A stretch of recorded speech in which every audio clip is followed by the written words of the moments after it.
Imagine. I walk into the car dealership where my brother-in-law works, and he suddenly yells, "Get out of here! You can't afford our cars!" He calls security to throw me out like a loser. But instead, his boss appears, glances at my brother-in-law, and coldly says, "This gentleman's Rolls-Royce has already arrived, and you're fired." My brother-in-law's betrayal turned into justice's revenge. But that was only the beginning. Before we continue, please subscribe to the channel and write in the comments what time it is where you are now.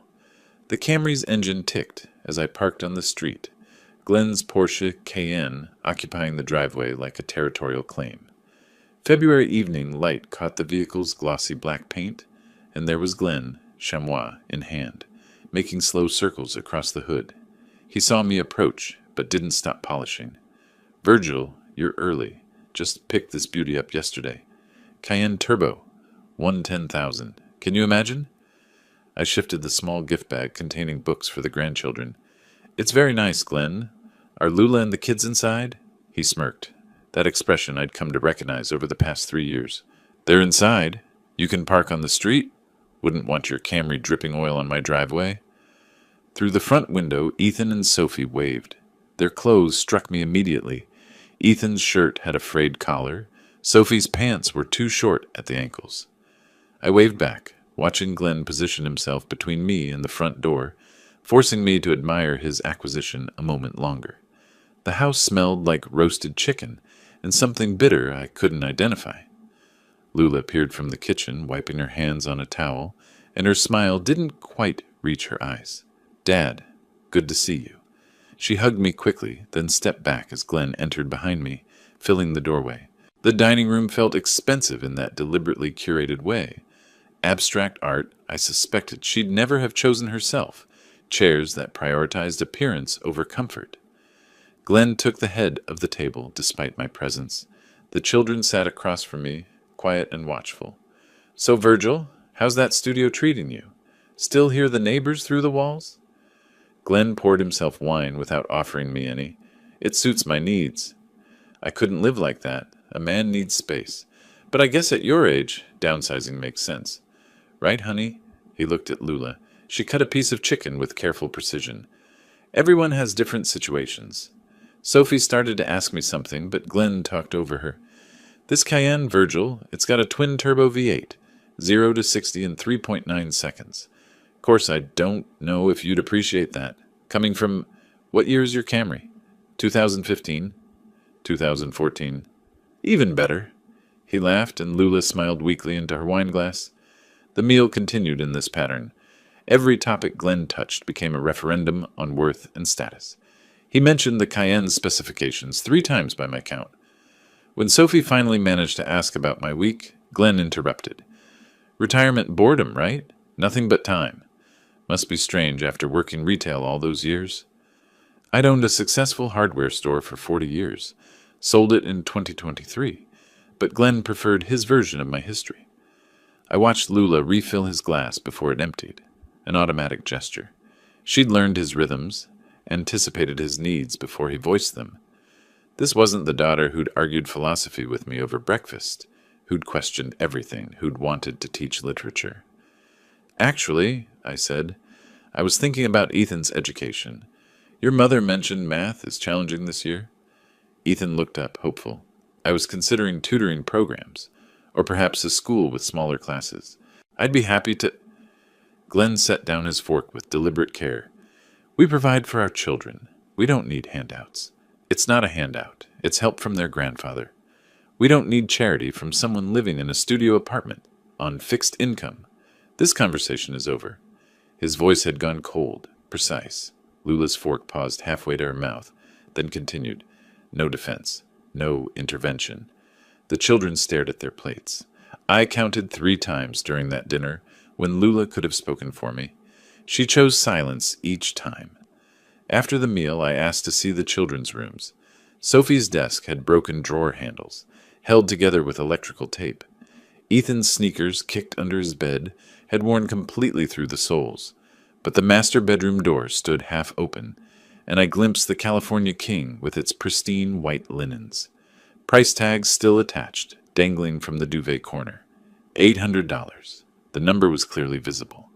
In the hallway, Sophie whispered, "Grandpa, do you like Dad's new car?" "It's nice, sweetheart. How's school?" "Fine. Dad says we might get new shoes next month." I looked at her worn sneakers, the canvas splitting from the rubber. "Next month?" "He says the car payment comes first. It's okay. These still fit." I found Glenn in the living room, scrolling his phone. "Thank you for dinner. I'll call next week about... Lula will let you know when we're free. We're busy people. Not everyone has endless retirement time. Glenn, I'd like to spend more time with my grandchildren." "We'll see. Bye, Virgil." He turned away, conversation finished. Through the window, as I walked to my car, I saw his arm slide around Lula's waist, possessive and controlling. She leaned into him, or maybe she just didn't resist. The drive back to Kendall took 25 minutes through evening traffic. My studio apartment greeted me with its familiar quiet. Small, yes, but meticulously organized. Everything in its place, nothing wasted. I made tea and sat at my desk, the laptop casting blue light across the room. My banking app loaded slowly. The balance appeared, $23,760.34. I'd sold my business 18 months ago for $24.5 million. Investments, careful living, and time had adjusted the number. I closed the laptop without logging out fully. On the wall, a framed photo caught the lamplight.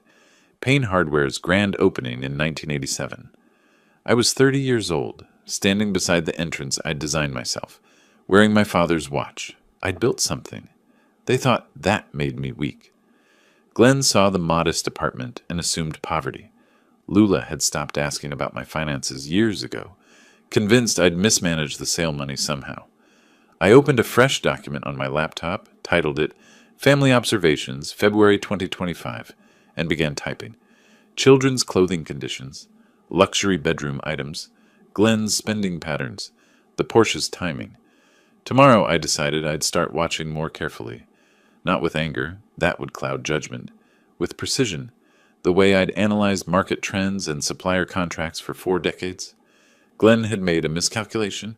He'd assumed I was finished, powerless, irrelevant. I saved the document, created a password-protected folder, and went to bed. But sleep came slowly, images cycling through my mind. Sophie's taped drawer handles, Ethan's destroyed shoes, that $800 price tag swinging gently in the air conditioning's breeze. 3 days later, I sat at my desk, while morning light stretched across my laptop screen. The coffee beside me had gone cold an hour ago. I'd been researching private investigators in Miami-Dade County since 6 a.m., reading reviews, checking state licenses, cross-referencing complaint databases. My business training served me well. Vet your contractors thoroughly before engagement.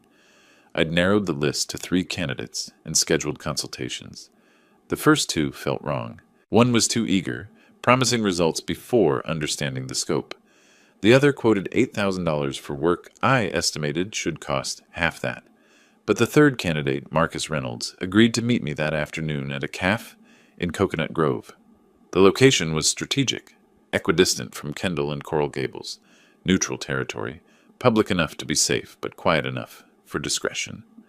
I arrived 15 minutes early, selected a corner table, and waited. Reynolds appeared precisely on time. Mid-50s, gray threading through his hair, clothes neat but not expensive. He ordered black coffee and sat without preamble. "You said this was family-related." I appreciated the directness. "I need information about my son-in-law. His behavior changed. My daughter seems different. I need facts, not assumptions." "What specifically concerns you?" "He's spending beyond his means, flaunting wealth while his children wear worn clothes. Either he's hiding income or hiding debt. I need to know which." Reynolds pulled out a small notebook. 2 weeks, full surveillance and background check, $3,500. I'll need his schedule. Vehicle details, workplace. I'd prepared everything, wrote it out the night before on a single sheet of paper. Glenn's work hours at Prestige Motors, Miami, the Porsche's license plate, his typical lunch routine. I slid the paper across the table. "I'll pay half now, half on delivery. I want daily updates. Nothing in writing until final report." He nodded once. "Cash preferred for the deposit." I handed him an envelope containing $2,000. We shook hands, and he left first. I finished my cold coffee, watching him drive away in an unmarked sedan. A professional. That's what I needed. The days crawled. Reynolds sent brief text messages. Subject at workplace. Lunch meeting observed. Evening routine monitored. Nothing substantial, just confirmation of activity. I maintained my normal schedule. Grocery shopping on Tuesday, library on Thursday, a walk around the neighborhood each evening. If anyone was watching me, they'd see nothing unusual. 10 days after hiring him, Reynolds called. We should meet. Same location, 2 p.m. The folder he slid across the table was thicker than I'd expected. Photographs, time-stamped, showing Glenn with a younger woman. Late 20s, professionally dressed. 3 different restaurants. 2 hotels. The body language needed no interpretation. His hand on her lower back, their faces close across a table, her fingers touching his arm. Her name's Vanessa Torres, sales associate at his dealership. Based on digital footprints and observed patterns, I'd estimate 8 months. I studied each photograph methodically, forcing myself to see evidence rather than betrayal. You're certain? Photographs don't lie. Restaurants, Morton's, Zuma, Casa Tua, hotels, 4 Seasons twice, Mandarin Oriental once. He uses a credit card she doesn't see, different from the one he uses for family purchases, which brings me to the financial component. Reynolds produced a second set of documents. Background check revealed personal loans under his name only. Approximately $60,000 borrowed in the past year across 3 lenders. Credit cards maxed at their limits. Combined with your daughter's mortgage and the vehicle loans visible in public records, you're looking at total family debt around $340,000. I absorbed this carefully. Does my daughter know about the personal loans? Nothing in joint accounts reflects them. He's managing those payments separately, which means either hidden income or he's robbing Peter to pay Paul. What's your assessment? Reynolds leaned back, choosing his words. Man's living beyond his means to support 2 lifestyles. The math doesn't work long term. Your grandchildren's household is a financial house of cards. 1 missed payment, 1 emergency, and it collapses. I paid him the remaining $1,700 in cash, thanked him for his thoroughness, and drove home with the folder on my passenger seat. But my work wasn't finished. I needed to see it myself, needed that first-hand confirmation. The following Tuesday, I positioned myself at the bar of a Brickell restaurant Reynolds had documented. Arrived at 11:30, half an hour before Glenn's typical lunch schedule. Ordered coffee, took a seat with a mirror view of the dining room. My phone rested on the bar, angled to look casual. Glenn arrived at 12:15 with Vanessa. They were laughing, his hand on her lower back, the same possessive gesture he used with Lula. He pulled out her chair, ordered wine without checking prices, leaned close when speaking.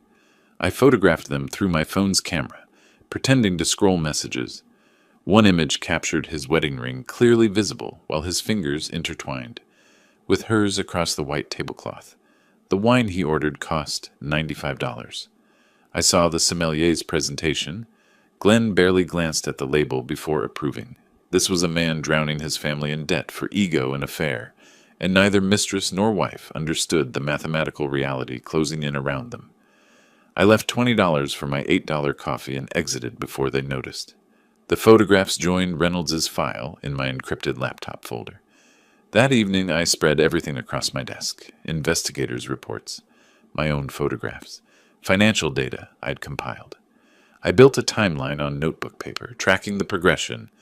Affair began 8 months prior. Debt accelerated 6 months ago. Porsche purchased 1 month ago. The pattern was mathematical in its clarity. I researched Prestige Motors Miami thoroughly. Their inventory, their sales team, their ownership structure. Marcus Webb owned the dealership's second-generation proprietor. Reputation for high-end discretion. And there, buried in their online inventory, I found it. A Rolls-Royce Cullinan, listed for 7 months at $465,000. 7 months unsold. An embarrassment for a luxury dealership. The commission on that vehicle would be substantial. $40,000, perhaps $50,000. Glenn hadn't managed to move it despite his position as senior sales manager. What if a serious buyer wanted that specific car? What if that buyer insisted on working directly with the owner for discretion? What if that buyer was me? I began drafting an email to Marcus Webb, choosing each word carefully. Professional investor seeking investment-grade vehicle for personal collection. Immediate cash purchase capability. Discrete transaction preferred. Request for private consultation with ownership. No mention of Glenn. No hint of connection. I wrote and rewrote the email for 2 hours, adjusting tone, ensuring credibility. My business correspondence skills proved useful. I'd written thousands of emails to suppliers, always striking the right balance of professionalism and authority. Around 9 p.m., I called Lula. Brief check-in, nothing unusual. Just calling to see how you're doing. Her voice sounded distracted. Fine, Dad. Busy with the kids' schedules. Is everything okay? You seem stressed lately. The defensiveness came immediately. Everything's fine. Glenn's working hard. We're fine. If you ever need anything, I have to go. Talk soon. She hung up before I could respond. I sat in the darkness, only my laptop's glow illuminating the desk. The email to Marcus Webb was complete, but unsent. I'd wait until morning, make it look like an early business inquiry from someone starting their day with purpose. On my desk, I arranged the materials. Reynolds' final report, my supplementary photographs, financial analysis, dealership research. Beside them, I placed a handwritten list titled Objectives. 3 items. 1. Expose Glenn professionally. 2. Protect Lula and grandchildren financially. 3. Ensure grandchildren's future. Not revenge, strategy. Not anger, methodology. I saved everything to the encrypted folder labeled Family Security 2025, then created a physical backup in the locked drawer where I kept my father's watch and my business sale documents. Tomorrow morning, I'd send the email about the Rolls-Royce. Timing mattered in business. Always had. My finger hovered over the trackpad, then moved to Save Draft instead. I'd spent 40 years learning patience. Another 12 hours wouldn't matter. But the foundation was laid, the research complete, the approach mapped. Glenn thought he knew who I was, retired, diminished, irrelevant. He was about to learn the difference between downsizing and strategic positioning. The cursor hovered over the contact form on Prestige Motors, Miami's website. Wednesday morning, 9:17. I'd composed the message 3 times already, refining each word until the tone hit exactly right. Professional enough to be credible, vague enough to intrigue. I typed the name into the form, Robert Hutchinson. The email address I'd created yesterday specifically for this purpose loaded automatically. Subject line, Inquiry, investment-grade vehicle for private collection. The message referenced interest in unique luxury vehicles with appreciation potential, mentioned Rolls-Royce inventory specifically, emphasized discretion. No mention of Glenn, no hint of family connection. Pure business inquiry from what appeared to be a serious buyer with serious money. I read it 3 times, checking for identifying details, anything that might connect Robert Hutchinson to Virgil Payne. Satisfied, I moved the cursor to Send. The email whooshed away into digital space. First move made. I closed the laptop and made fresh coffee, forcing myself through normal morning routine, reading news, checking investments, organizing paperwork, but my eyes kept drifting to the laptop, waiting. The response came at 2:43 that afternoon. Marcus Webb himself had replied, not a sales associate. The message carried professional enthusiasm. Yes, they had the Cullinan Series 2, $465,000, exceptional condition, available for immediate purchase. Webb included his direct office line and suggested a private showing away from typical showroom traffic for serious collectors who prefer discrete transactions. I read between the lines easily enough. Webb recognized serious money and wanted to handle this personally, cutting out the sales floor commission structure entirely, which meant bypassing Glenn completely. Perfect. I waited 2 hours before responding, couldn't seem too eager, too desperate. My reply was brief. Preferred meeting with ownership directly, available this week. Cash transaction possible for the right vehicle. Asked about his schedule. His response arrived within 30 minutes. Tomorrow afternoon, private office meeting, bring identification for paperwork preparation. I spent the evening preparing, visited my bank, obtained a cashier's check for $100,000 made out to Prestige Motors, Miami. Purchased a leather portfolio from an office supply store. Nothing too expensive, but professional looking. Selected tomorrow's clothing. Business casual. Neat, but not flashy. Thursday afternoon, I drove to the dealership, but parked 2 blocks away in a public garage. Didn't want the Camry visible at the building yet. That reveal would come later, on my terms. The walk to Prestige Motors took 8 minutes. I entered through the side entrance Webb had specified in his email, avoiding the main showroom where Glenn worked. The receptionist expected me, smiled professionally, and escorted me directly to Webb's second-floor office. The space overlooked the showroom through one-way glass. Webb rose to greet me, firm handshake, offering coffee, gesturing to leather chairs positioned across from his mahogany desk. Automotive photography and sales awards decorated the walls. Through the glass below, I could see the showroom floor, see Glenn talking to a customer near the BMW section, gesturing animatedly, confident in his element. See the Rolls-Royce Cullinan, positioned prominently under spotlights, its black exterior gleaming. Webb began the standard luxury sales pitch, but I interrupted politely. "Mr. Webb, I've done my research. That vehicle's been in your inventory 7 months. I'm prepared to make this simple for both of us." His eyebrows rose slightly. "You've done your homework." "Yes, it's been a showcase piece, a remarkable vehicle waiting for the right buyer." "That's one way to describe it." I reached inside my jacket, removed the envelope from the inner pocket. Not fumbling from a wallet, but deliberately prepared, slid it across his desk. "I'm prepared to deposit $100,000 today, remaining $365 on delivery. But I have conditions." Webb opened the envelope, examined the cashier's check. His expression shifted. This wasn't theoretical anymore. This was real money on his desk. "I'm listening." "First, this transaction stays between us until delivery day. No sales floor involvement until I collect the vehicle." He hesitated. "That's unusual." "May I ask why?" "I value privacy. Too many luxury purchases become public immediately. Dealers pressuring for referrals, family asking questions, associates making assumptions.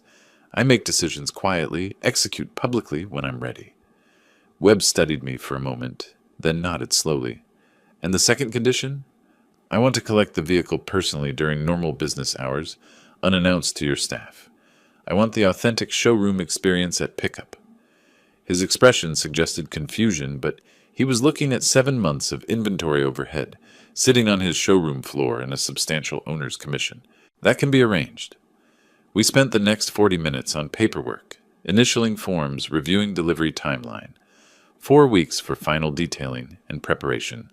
Early April collection date. As the meeting concluded, conversation turned casual.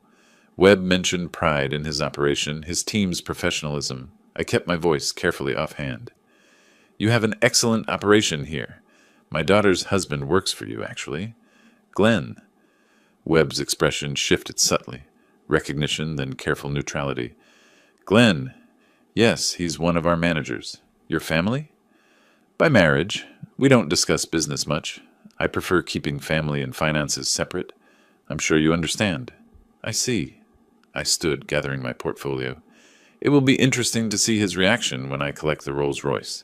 I haven't mentioned my interest in luxury vehicles to family. Should be quite a surprise." Webb's face suggested he was beginning to understand this wasn't a simple transaction. But the contract was signed, deposit made, money secured. He extended his hand. "We'll call you 48 hours before delivery." I left through the same side entrance, walked back to the parking garage at a measured pace. Only when I was seated alone in the Camry did I allow the tension to release from my shoulders. I sat there for 3 minutes, processing what I'd set in motion before starting the engine. Back at the apartment, I opened my laptop's calendar app, marked the delivery date 4 weeks forward, early April, created countdown reminders at weekly intervals. Below the date, I typed a single phrase, "Glenn's Reckoning," then immediately deleted it. No written evidence of motive, even in private files. I reviewed my accounts. 100,000 deposited, 365 reserved in a separate account for final payment. Still left 23.2 million in investments untouched. The cost of justice, manageable.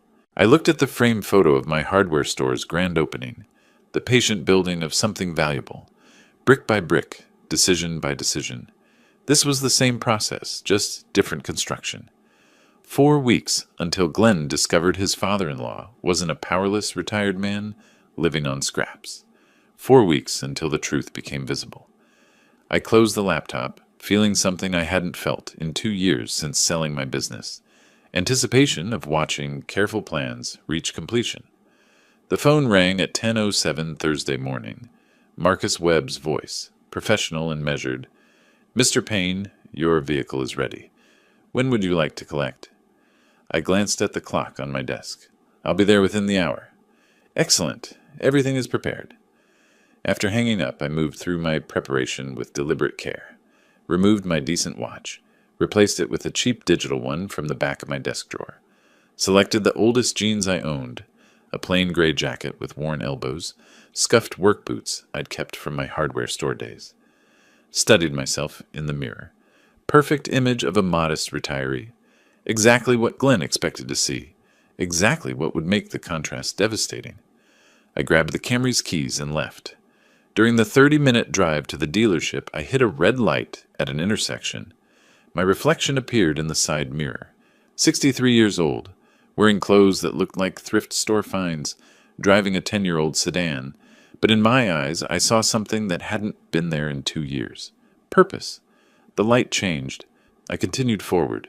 Prestige Motors appeared ahead, its glass walls revealing the showroom's interior, gleaming vehicles under designer lighting, sales staff in sharp suits, the controlled luxury of serious money.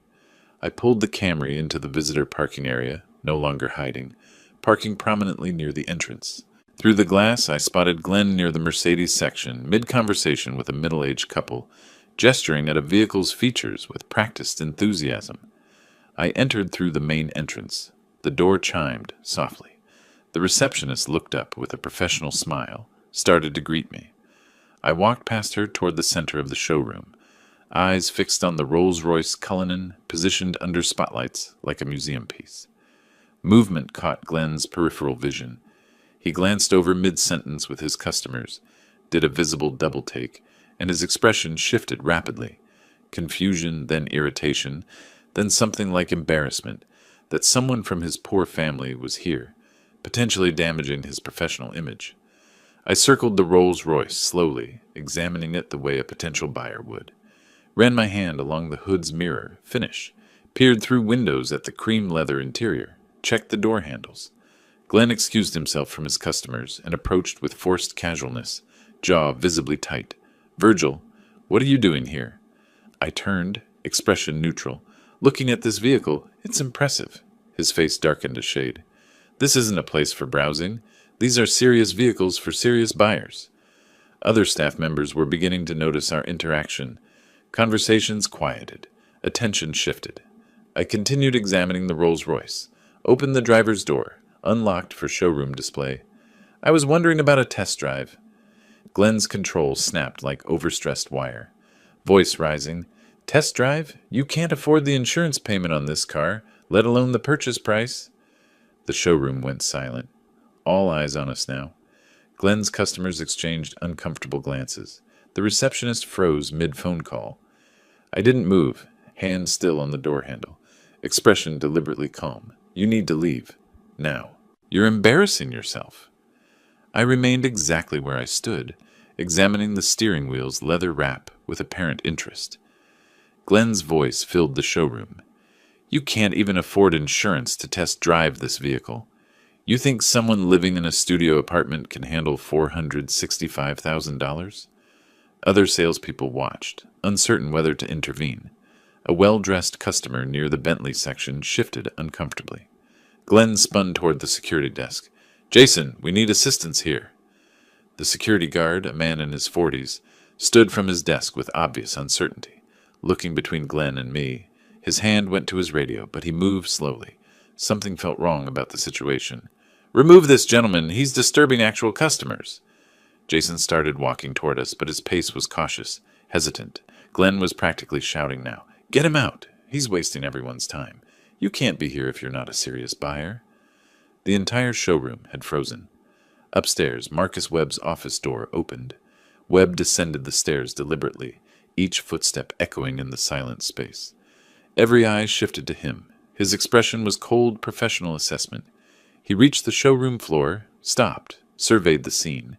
Glenn red-faced and agitated, me calm beside the Rolls-Royce with my hand still on its door. Jason caught halfway between us, other staff and customers watching like witnesses to an accident. Webb's voice cut through the tension like a blade. "Glenn, my office. Now." Glenn spun toward him. "Mr. Webb, this man—" Webb raised a single hand, silencing him. "I said now." Then he turned to me. "Mr. Payne, apologies for the disturbance. Your vehicle is ready, and the paperwork is prepared." Glenn's face drained of color. "Vehicle?" The word came out barely above a whisper. Webb continued, addressing me while Glenn stood frozen. "The Rolls-Royce Cullinan you purchased is prepared for delivery. Title transfer documents are in my office. Jason, please bring Mr. Payne's paperwork." Jason understood immediately, nodded, and headed upstairs. Webb finally looked at Glenn. "You just attempted to have my customer physically removed. A customer who purchased our most expensive inventory." He paused, letting the words sink in. "You're terminated. Collect your personal items. You have 30 minutes.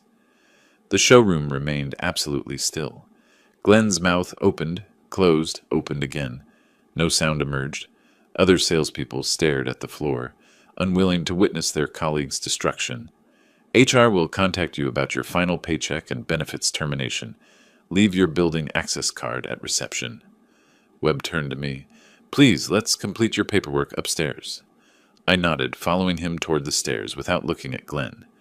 Jason returned with a folder, handed it to Webb. As I reached the third step, Glenn found his voice. Raw, breaking, desperate. "This isn't over. You hear me, old man? This isn't finished. You'll regret this." I paused briefly, didn't turn around. Webb spoke coldly without looking back. "Glenn, security will escort you out, if necessary. Leave now." I continued upward, leaving Glenn standing alone in the center of the showroom, surrounded by witnesses to his humiliation, beside the vehicle he couldn't sell that his father-in-law had just purchased with cash. From Webb's office window I watched through the one-way glass as Glenn stumbled toward his desk. Other salespeople deliberately avoided meeting his eyes, suddenly busy with paperwork, phone calls, anything that let them pretend they hadn't seen what just happened. Webb closed the office door behind us, set the folder on his desk. "That was uglier than I anticipated," he said quietly. I sat in the same leather chair I'd occupied 4 weeks ago. He made his choices. Webb slid the documents across to me. As I began reviewing the title transfer paperwork, Glenn appeared below, carrying a small cardboard box, walking toward the exit with the mechanical movements of someone in shock. He didn't look up at the office, didn't look at anyone, just walked. The door chimed as he left. I signed the final document and handed it back to Webb. Glenn's Porsche pulled into the driveway at 1:47. Through the kitchen window, Lula glanced at the clock, confusion crossing her face. Hours too early. The garage door rumbled. She heard his footsteps, heavier than usual. Then he appeared carrying a small cardboard box, tie loosened, face still flushed with residual anger. "I've been fired." He set the box down hard on the kitchen counter. "Unjustly. Complete injustice." Lula froze, dish towel in hand. "What? What happened?" "Wealthy client complained about my sales approach. Management took his side. Politics. Always politics in these places." She moved closer, searching his face. "But you're one of their best. Doesn't matter when rich people complain. They chose money over loyalty." He loosened his tie further, played the role of wronged employee with practiced gestures. Her phone buzzed on the counter between them. Text from Marissa, friend who worked downtown near the dealership. "Did your dad just buy a Rolls-Royce at Glenn's work?" Lula stared at the screen, read it twice, looked up at Glenn. "My father bought a car at your dealership?" Glenn's expression shifted, caught, calculating. He pivoted fast. "That's what this is about. Your father. He showed up this morning, humiliated me publicly, somehow purchased an expensive vehicle, got me fired. My father? How does he have money for—" "Exactly." Glenn seized the opening. "Where did he get it? Something's wrong here. Dark money. Maybe illegal. I don't know. But something isn't right." Lula's hand reached for her phone. "I need to call him." "You're calling him?" Glenn's voice rose. "I'm your husband. He destroyed my career, and you're taking his side?" but she was already dialing. 3 rings, then his voice, calm and measured. Lula, I was expecting your call. Where did you get money for a Rolls Royce? Glenn says you got him fired. I'll explain everything, face to face. Can you meet this afternoon? Why not just tell me now? Because you deserve to see documentation. Proof of everything. 2 p.m. Coconut Grove Caf? She hesitated, Glenn watching her intently. Fine. 2 p.m. After hanging up, she turned to Glenn. I'm meeting him. I need to hear his side. Glenn's face darkened. His side? I'm your husband. You're choosing him over me? For the first time in years, she held her ground. I'm choosing to hear what he has to say. That's not choosing sides. She went to change clothes, leaving Glenn in the kitchen. Her hands shook as she selected a blouse from her closet. 20 minutes later, she backed her Honda out of the driveway. 3 cars back, Glenn's Porsche followed at careful distance. The caf? In Coconut Grove was moderately busy. Virgil sat at a corner table, back to the wall, leather folder beside his coffee. Lula arrived 7 minutes late, face tight with stress. Sat without greeting, Virgil began without preamble. 2 years ago, I sold my business. 7 hardware stores built over 40 years. Sale price, $23 million. Lula's expression cycled through shock, disbelief, anger. You've been rich for 2 years and said nothing? He slid documents across the table. Sale agreement, bank statements, tax returns, all legitimate, all legal. Lula's hands trembled as she read. I wanted to see who you really were. When I was poor, you didn't respect me. Glenn openly mocked me. You said nothing. We didn't mock. He produced more papers. Printed screenshots of Glenn's social media posts, ridiculing his broke father-in-law.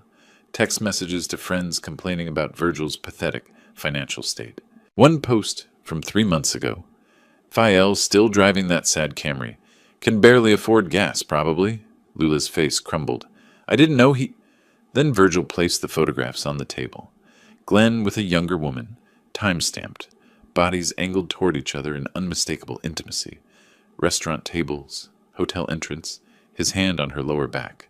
Her name is Vanessa Torres. These are from the past 8 months. Lula stared at the images, hands slowly covering her mouth. Tears tracked down her cheeks silently. How long?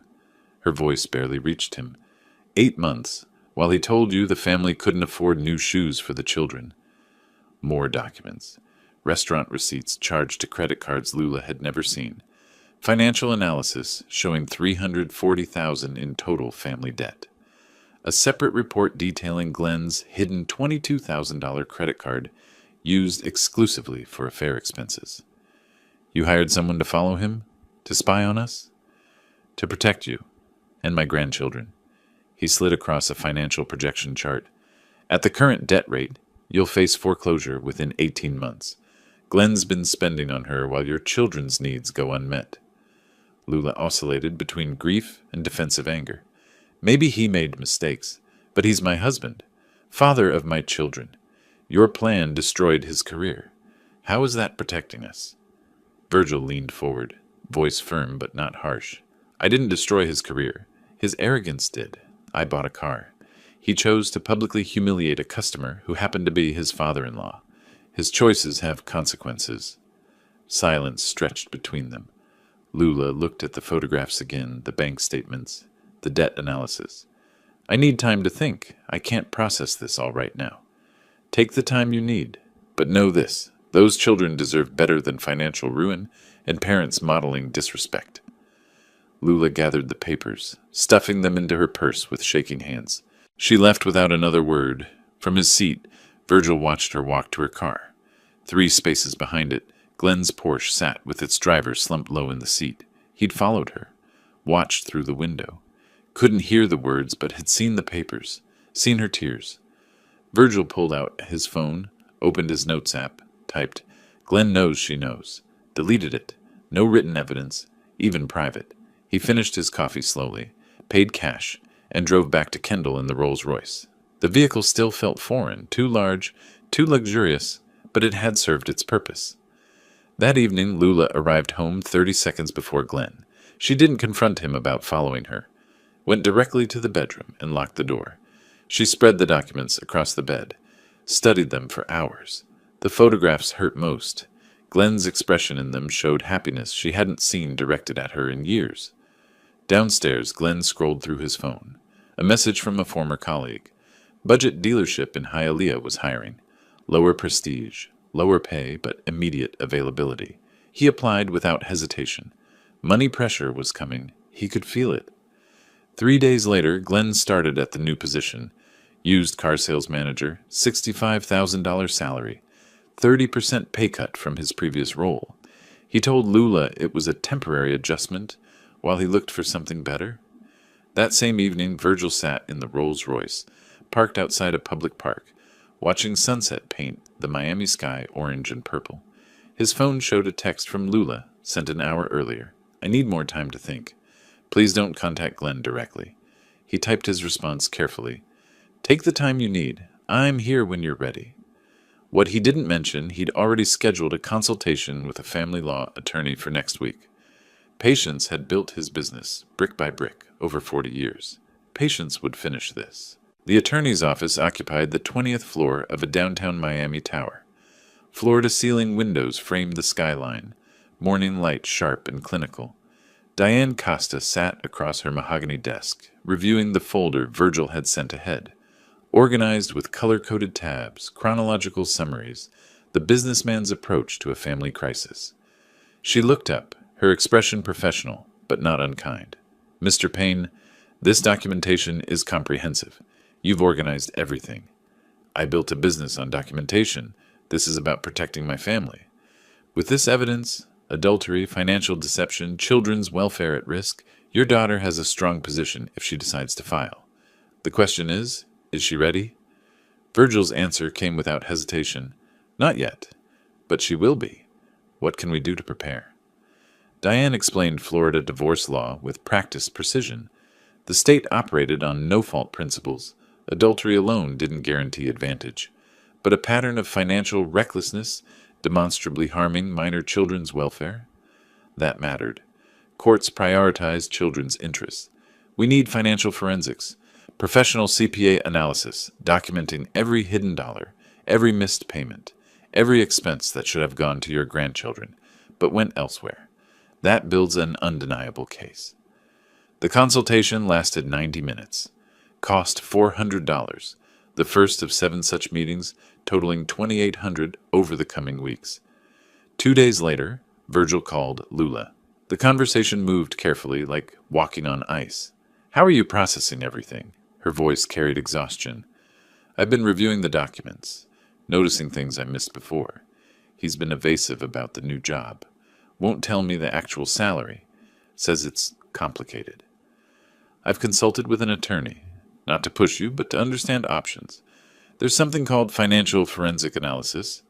You hired an attorney? Consulted. To understand how to protect you and the children if you decide to proceed. With your permission, I'd like to hire a CPA to analyze your family finances professionally." Long pause. Traffic noise in the background suggested she was in her car. Somewhere Glenn wasn't. What would they need? Only what you can legally provide as account holder. Bank access, credit card statements, loan documents. Another pause. Longer. Then quietly. "Okay, do it." That afternoon, Virgil contacted a CPA firm specializing in divorce financial analysis. Paid a $4,200 retainer. Lula provided everything she could access. Joint account logins, credit card numbers, mortgage statements. The CPA promised a comprehensive report within 2 weeks. 12 days later, the report arrived via encrypted email. 42 pages of detailed analysis. Virgil printed it, sat at his kitchen table with coffee that went cold as he read. The numbers were worse than he'd imagined. Documented spending on the affair. $14,400 over 8 months. $1,800 monthly average for restaurants, hotels, gifts, jewelry for Vanessa that Lula never received. Hidden credit card opened without Lula's knowledge. $22,000 in balance at 24.9% interest. Minimum payments being skipped. 2 personal loans in Glenn's name only. $35,000 and $25,000. Used partially for the Porsche down payment, partially for affair expenses. The family mortgage, 3 months behind. Glenn had been intercepting bank notices. If the next payment was missed, foreclosure proceedings would begin. Children's college funds. Glenn had withdrawn $12,000 6 months ago. The money had never been explained to Lula.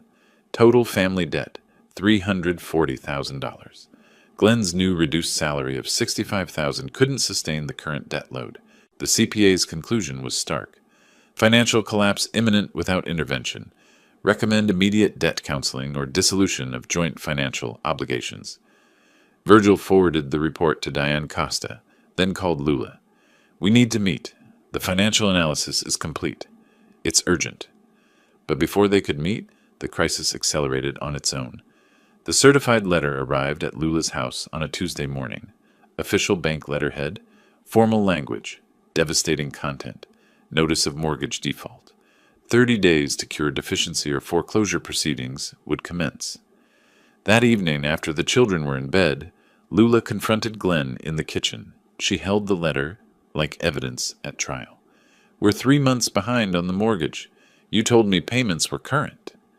Glenn's face shifted immediately to attack mode. Because I lost my income. Your father destroyed my career. The report says payments were missed even when you were working. His eyes narrowed. What report? She realized her mistake. The financial? You let your father investigate our finances? His voice climbed. You gave him access to our accounts. This is his plan, Lula. He wants to control you. Wants us to divorce so he can swoop in and save you. He paced the kitchen, gestures growing larger, voice filling the space. Or maybe he's showing me truth I refuse to see. Her voice came quieter than he expected, which made it land harder. I'm your husband, father of your children. You're choosing him over me. I'm choosing truth. I'm meeting with him tomorrow about the financial analysis. Glenn moved closer, physically dominating the space between them, but Lula stepped sideways around him to the doorway, asserted her right to move freely. You can't just... I can. And I am. She went to the bedroom, locked the door, then did something she'd never done before. Searched the room systematically. Found credit card statements stuffed between folded shirts in his dresser, loan documents in a shoebox on the closet shelf behind winter clothes. Under his side of the mattress, an envelope with receipts for jewelry she'd never received. She photographed everything with her phone. The next morning, she met Virgil at the same Coconut Grove cafe. This time she arrived with her own folder, her own evidence. She placed it on the table beside the CPA report he'd brought. I found loan documents last night. $60,000 he borrowed without telling me, and he withdrew money from the children's college funds. Virgil listened without interrupting. The bank letter says we could lose the house. My children's home. She looked directly at him. What do I do? He chose his words carefully, informing rather than commanding. The attorney says, with this evidence, you can file for divorce with a strong position on custody. The house could be protected through legal proceedings. Children's interests come first under Florida law. Her hands gripped her coffee cup. If I file, everything changes. His parents, our friends, everyone will know. They'll know the truth. Truth isn't shame. Hiding it is. Silence stretched between them. A full minute passed. Then Lula opened her phone, pulled up the number Virgil had sent her days ago. Diane Costa's office. Her finger hovered over the call button. 7 seconds of hesitation. Then she pressed it. Put the phone on speaker so Virgil could hear. Diane Costa Law, how may I help you? Lula's voice came clear and firm. I need to schedule a consultation with Ms. Costa regarding divorce proceedings. 3 days after Lula made the call, we sat in Diane Costa's conference room. Floor-to-ceiling windows overlooked Biscayne Bay, morning sun reflecting off the water in sharp points of light. Lula sat between Diane and me, hands folded on the polished table, wearing professional clothes borrowed from a friend. Diane slid a document across to Lula. Glenn's hired Richard Brenner. Brenner's known for intimidation tactics. This won't be simple. Lula's hands trembled, picking up the letter. 6 pages of aggressive demands. I read over her shoulder. Spousal support citing Lula's unemployment. 50% of marital assets, including the house. Shared custody with possibility of primary custody claim for Glenn. The final demand made my jaw tighten. Investigation into my suspicious financial involvement and potential manipulation of client. Threat to subpoena my financial records. Suggestion of improper influence over Lula's decision-making. How bad will it get? Lula's voice was small. He's demanding spousal support, half the assets, custody, threatening to investigate your father's finances. My finances are documented. Legally sound, I said. Diane nodded. I know, but Brenner will use discovery as a weapon. Make this expensive and exhausting. We need to be prepared for the long fight. A week later, we sat in Miami-Dade Family Court for the preliminary hearing. The courtroom was modern, fluorescent lit, impersonal. Lula at the plaintiff's table with Diane. Across the aisle, Glenn in a borrowed suit beside Brenner. First time Lula had seen Glenn since filing. He looked thinner, harder, desperate. Brenner stood, addressed Judge Rodriguez, a woman in her 50s with sharp eyes and no patience for theatrics. Your Honor, respondent was clearly manipulated by wealthy father who orchestrated an elaborate scheme to destroy a stable marriage. Mr. Payne's sudden appearance with luxury vehicle, hiring investigators, funding this divorce, all evidence of improper influence. We request full financial disclosure from Mr. Virgil Payne. Rodriguez looked skeptical. Mr. Brenner, Mr. Payne's finances aren't relevant unless you can demonstrate he's party to marital assets. Can you? His influence over petitioner's decision-making, that's not what I asked. Move on. Diane stood calm and prepared. Your Honor, evidence shows respondent engaged in adultery, financial deception, and depleted marital assets for personal affair. These are facts, not manipulation. She began presenting the case methodically. PI photographs projected on the courtroom screen. Glenn with Vanessa Torres. Timestamps, locations, body language unmistakable. Bank statements showing $14,400 in affair spending, highlighted in yellow. The credit card Glenn opened secretly. $22,000 in balance. Loan documents he'd signed without Lula's knowledge. Withdrawal records from the children's college funds. $12,000 Glenn couldn't explain. Mortgage default notices he'd intercepted and hidden. Each piece numbered, cataloged, cross-referenced. Brenner objected repeatedly. Illegally obtained. Violation of privacy. Diane countered each one. PI operated legally in public spaces. Lula authorized the financial analysis as joint account holder. All discovery properly disclosed. Judge Rodriguez reviewed the documents carefully, asking pointed questions. Then Diane introduced Lula's sworn affidavit. When the judge requested, Lula read a portion aloud. Her voice shook but didn't break. He told me my father was worthless. Made me believe it. Made me feel ashamed of my own family. At our dinner table in front of our children, he would mock my father's apartment, his car, his life. Pause. I said nothing, because I learned that agreeing was safer than defending. The courtroom went silent. Glenn stared at the table. Brenner whispered urgently in his ear. During lunch recess, Brenner approached Diane in the courthouse hallway. I stood with Lula nearby, just out of earshot. Brenner's voice was low, threatening. My client has information about Payne's business sale, potential tax irregularities. SEC might be interested. Diane's expression didn't change. Your client is welcome to report whatever concerns to appropriate authorities. Everything's documented and legal. Anything else? Brenner shifted tactics. Settlement offer. Glenn keeps house. Lula gets custody. No alimony. Clean break. Counter. Lula keeps house with children. Primary custody. Glenn pays $1,200 monthly child support. His debt, his responsibility. Take it to your client. Brenner's jaw clenched. He'll never accept. Diane turned to walk away. Then we continue. The afternoon session resumed. Brenner called Glenn to testify, attempting to present him as a devoted father, victimized by circumstances. Under Diane's cross-examination, Glenn stumbled. Couldn't explain the hidden credit card. Couldn't justify affair spending while children needed basics. Couldn't produce evidence of attending school events or medical appointments. Asked to name his children's teachers, he hesitated too long. Asked about their current grades, he looked to Brenner for help that didn't come. By the end, his hands gripped the witness box edge, knuckles white. Judge Rodriguez's expression had gone cold. The following week, Brenner played his last card. Glenn filed a motion for primary custody, claiming Lula's emotional instability and my improper influence created an unsafe environment for the children.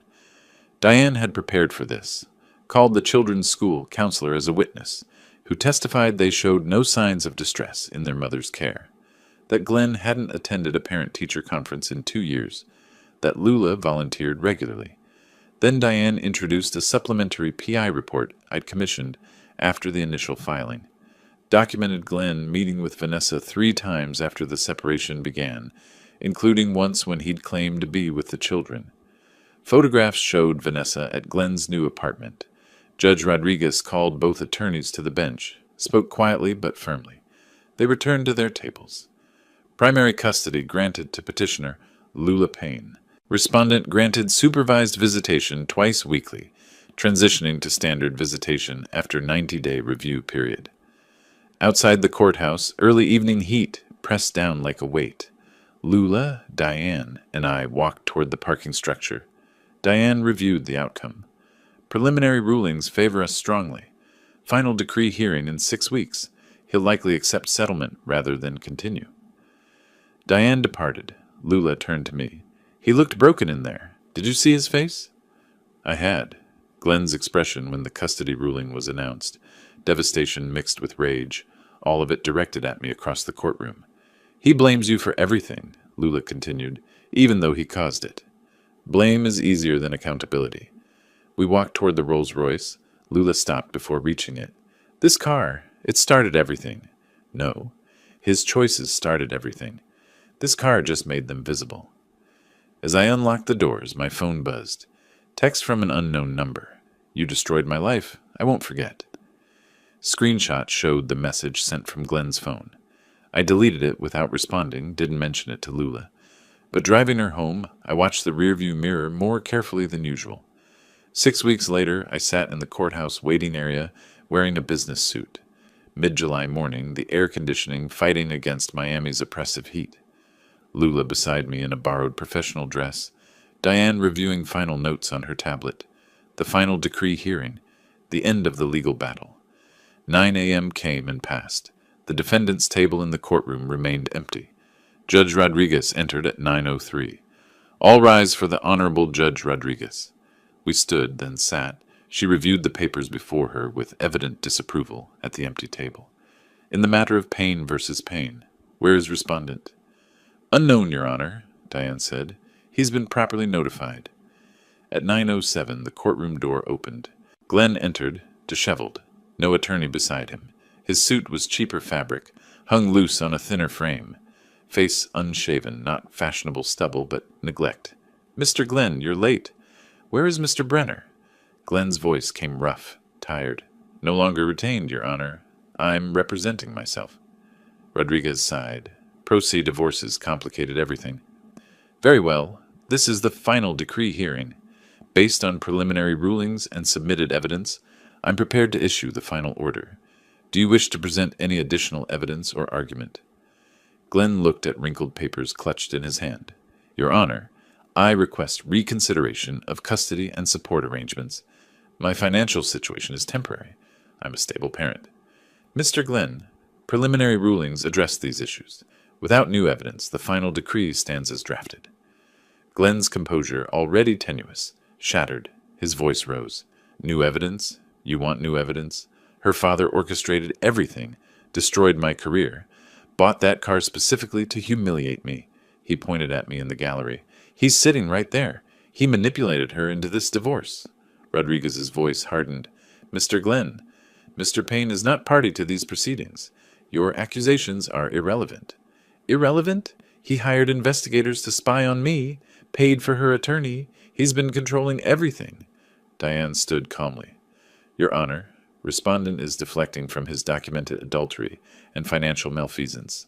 These outbursts demonstrate exactly why supervised visitation is necessary. Glenn spun toward her. Supervised? I'm their father. They need me. Mr. Glenn, compose yourself or I'll hold you in contempt. Your behavior in this courtroom supports concerns about stability. Glenn breathed heavily, visibly trying to control himself. Failed. I lost everything because of him. Pointed at me again. I sat motionless, expression neutral, didn't respond. Final warning, Mr. Glenn. Sit down. Glenn slowly sat, head dropping into his hands. Rodriguez read the decree aloud. Marriage dissolved, effective immediately. Primary residential custody to Lula. Supervised visitation for Glenn twice weekly for 90 days, then transitioning to standard schedule. Child support, $1,200 monthly beginning August 1st. College fund repayment, $200 monthly until the $12,000 was restored. Marital home awarded to Lula with full equity. Glenn's separate debts, the hidden credit card, the personal loans, the affair expenses, were his sole responsibility. Of the total marital debt, he would assume $240,000 of the $340,000 total. No spousal support either direction. Do you understand these terms? Yes. Glenn's voice was hollow. Do you understand child support begins next month and failure to pay can result in wage garnishment and contempt? Yes, Your Honor. Rodriguez signed the decree, handed it to the clerk. Copies will be provided to both parties. This matter is concluded. Outside, the morning sun was already intense. Lula, Diane, and I descended the courthouse steps toward the parking area. Behind us, Glenn emerged from the building. Diane noticed first, touched Lula's arm. Keep walking. Don't engage. But Glenn called out, Lula! She stopped reflexively, turned. Glenn approached. Diane positioned herself slightly between them. Glenn's face carried desperate pleading. Please, the kids are my life. Don't keep them from me. Lula's voice was tired but firm. The court decided visitation. Follow the rules, Glenn. Rules? You're letting your father write rules for our children? I finally spoke, voice quiet but carrying. The judge wrote the rules based on your behavior. Take responsibility. Glenn's desperation shifted to rage. Responsibility? You destroyed everything I built. You built nothing. You borrowed against everything, lied to everyone, betrayed your family. I simply stopped pretending not to notice. Glenn stepped toward me. Diane moved between us. Mr. Glenn, walk away. Now. His hands clenched and unclenched, breathing ragged. Finally he turned, walked toward the bus stop. No car anymore. Didn't look back. 3 days later, I arrived at Lula's house with printed real estate listings. I'd spent the weekend researching online, houses in better neighborhoods, better schools, 3 and 4 bedrooms. Sat at her kitchen table, spreading the listings with growing excitement. I've been researching. There's a house in Pinecrest. Excellent schools. 4 bedrooms, so the kids can each have their own space. I can make the down payment. You maintain the mortgage with child support income. Lula picked up a listing, studied it slowly. Or this one in Coconut Grove, closer to a good middle school for Ethan. The HOA maintains everything. Less work for you. I waited for enthusiasm. Got silence. Lula set down the paper. Dad. Her tone made me pause. I appreciate this. I do. But I can't. Confusion hit me. Can't? Why? These are investments in the grandchildren's. I need to breathe. I just got divorced. I'm still figuring out who I am without Glenn, and you're already planning my next move. I'm trying to help. I know. But it feels like control. Different control than Glenn's, but still control. The words landed hard. Visible impact. I'm not trying to control. I know your intentions, she said, gentler now. But I need time to make my own decisions. Stand on my own feet. Prove to myself I can. I sat in the Rolls-Royce outside her house afterward, hands on the steering wheel, engine off. Replayed the conversation, seeing it clearly now. I'd completed revenge against Glenn, but hadn't considered what Lula needed afterward. Space, autonomy, self-determination. Built the case for her freedom, then immediately tried to manage that freedom. I started the engine, drove toward my apartment. At a red light, I saw something familiar. Glenn's Porsche Cayenne on a flatbed tow truck, heading the opposite direction.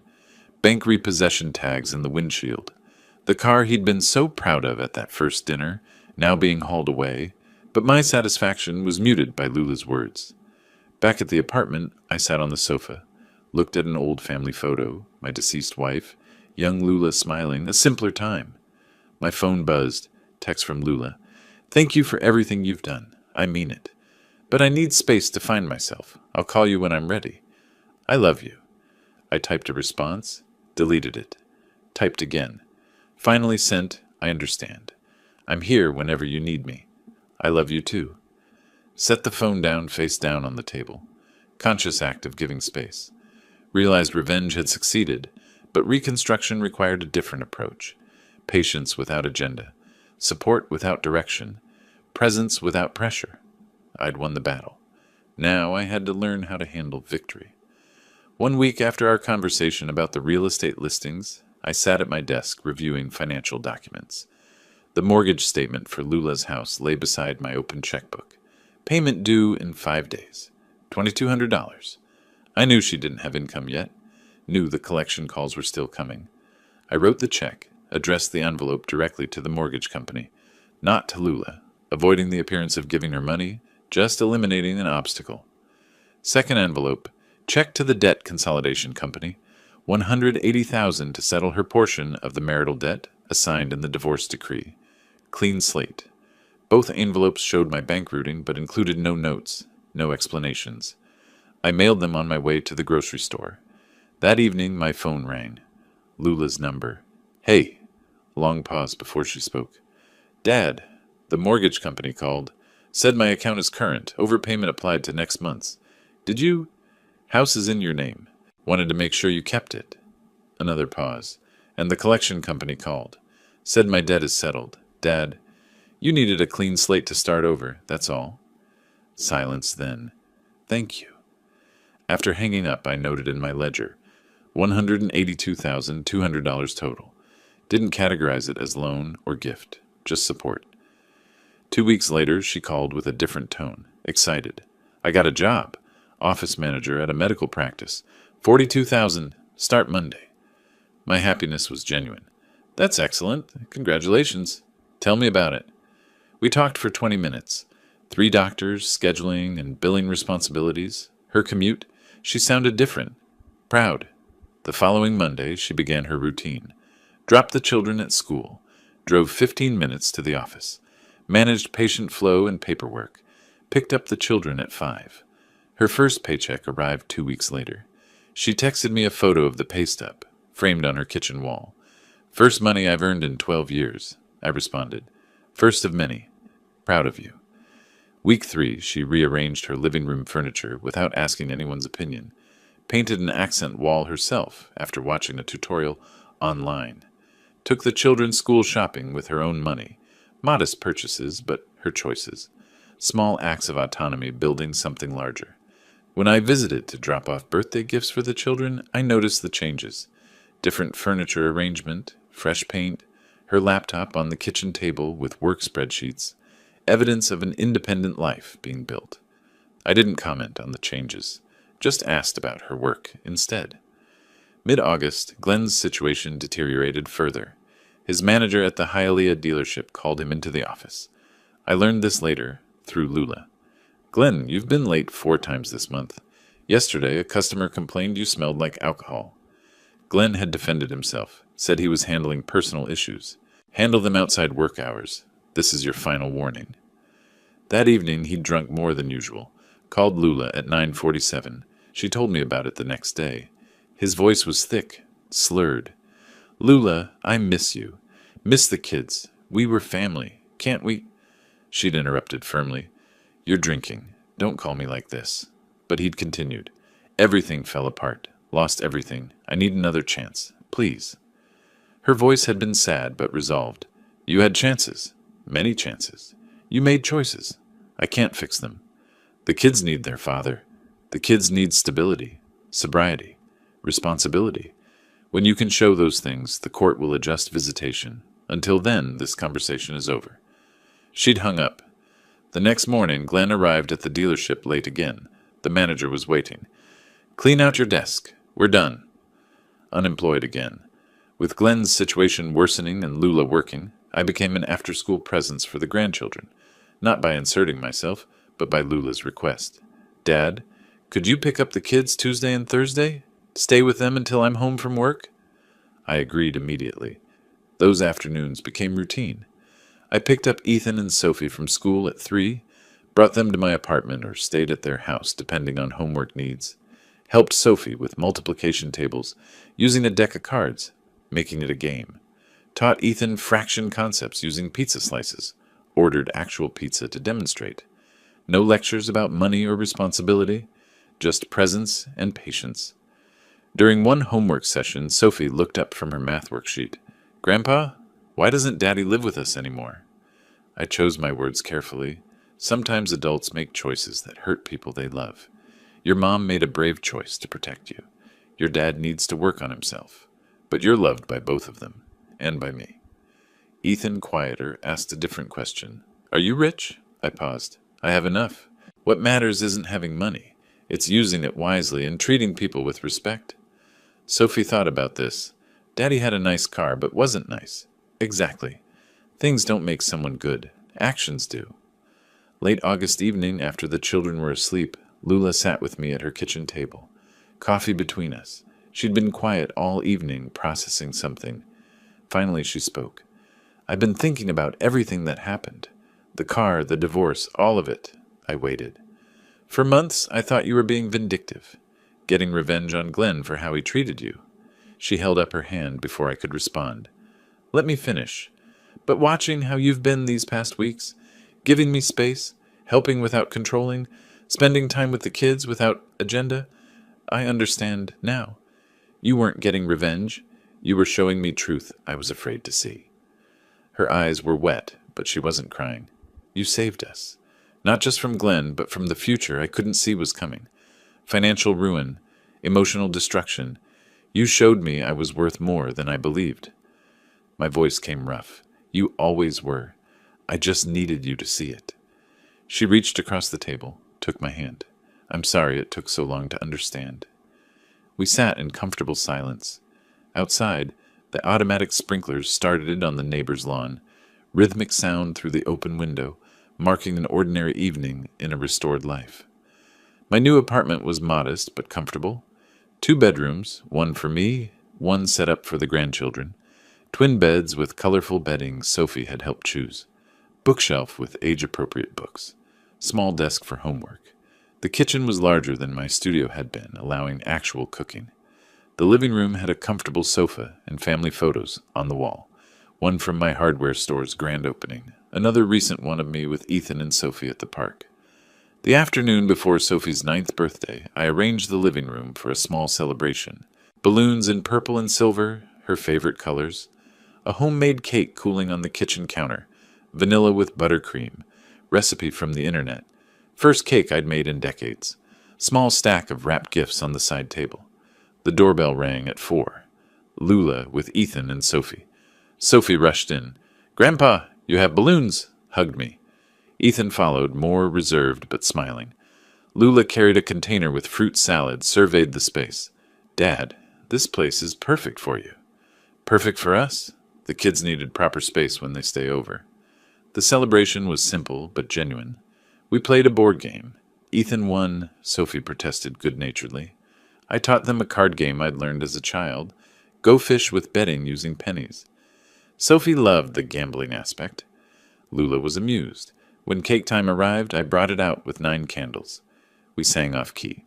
Sophie blew out the candles, made a wish she didn't share. But she looked at her mother and me while making it. We sliced the cake. It was slightly lopsided, but tasted good. "Best birthday cake ever," Sophie declared. Ethan, practical. "It's pretty good, Grandpa. A little lopsided, though." "First cake I've made in 40 years. Lopsided is success." "Can we make one together next time?" Sophie asked. "I'll help," I agreed. Gift opening. I gave Sophie an art supply set. She'd shown interest in drawing. For Ethan, a science kid about electricity. He was curious about how things worked. Modest gifts, chosen thoughtfully. Sophie hugged me. "Can we do art together tomorrow?" "Absolutely." As the evening wound down, the children played with their new items while Lula and I cleaned up the kitchen. She said quietly, "They're happy, really happy. I can't remember the last time we had a celebration this relaxed. No tension, no performance, just family." She nodded. "Just family." Later, with the children watching a movie in the living room, Lula and I sat at the kitchen table with coffee. She looked at me directly. "I need to say this properly. You saved us. Not just from financial ruin. You saved me from losing myself completely." I started to deflect. She continued. "Let me finish. I was becoming a person I didn't recognize. Agreeing with Glenn's cruelty. accepting disrespect as normal, teaching my children that money matters more than character. Her voice was steady. You showed me truth, even when I didn't want to see it. Yes, it hurt. Yes, it was hard. But you gave me a chance to rebuild as a real person, not Glenn's accessory.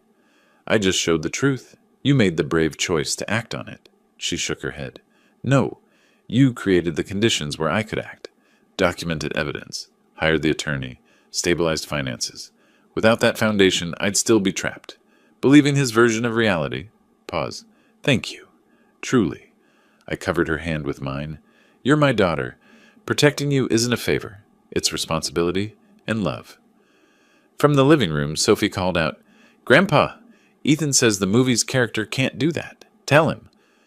We both smiled, the moment of gratitude giving way to ordinary family life.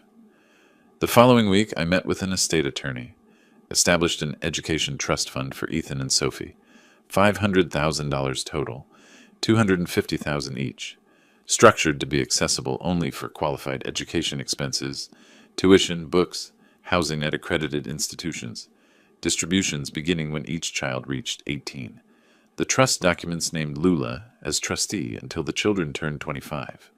I also updated my will. The bulk of my remaining estate would be divided between Lula and the grandchildren, with specific provisions preventing Glenn from accessing any funds, regardless of circumstances. The attorney confirmed everything was legally sound, filed the paperwork.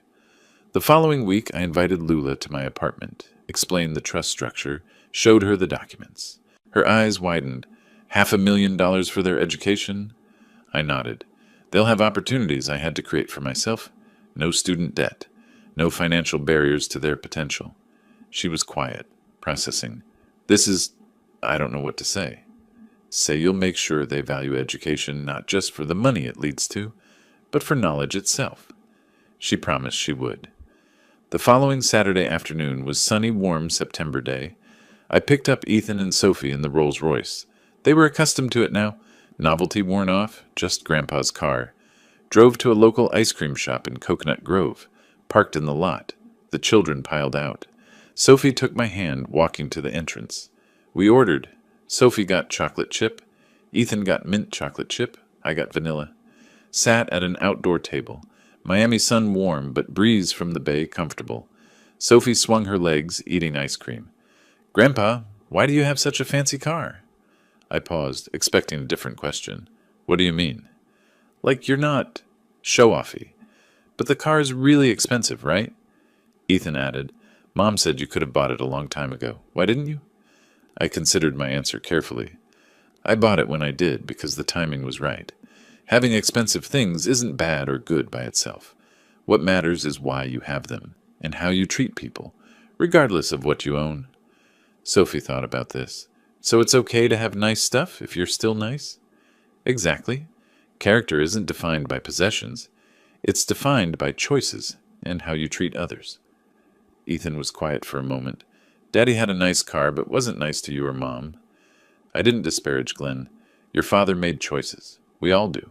Some choices lead to good outcomes. Some don't. The important thing is learning from them. Sophie finishing her ice cream. I'm going to be nice and have nice things when I grow up. I smiled. If you're kind and work hard, you probably will. We drove back to drop them at Lula's house. As they exited the car, Ethan paused. Thanks, Grandpa, for everything. Not just the ice cream, the weight of everything. Always. I watched them run to the front door where Lula waited, waving at me. I waved back, then drove away. At a red light, I caught my reflection in the rearview mirror, allowed myself a small smile. Justice served, family restored, future secured, task complete. If you like this story, please like this video, subscribe to the channel, and share your impressions of this story in the comments. To listen to the next story, click on the box on the left. Thank you for watching.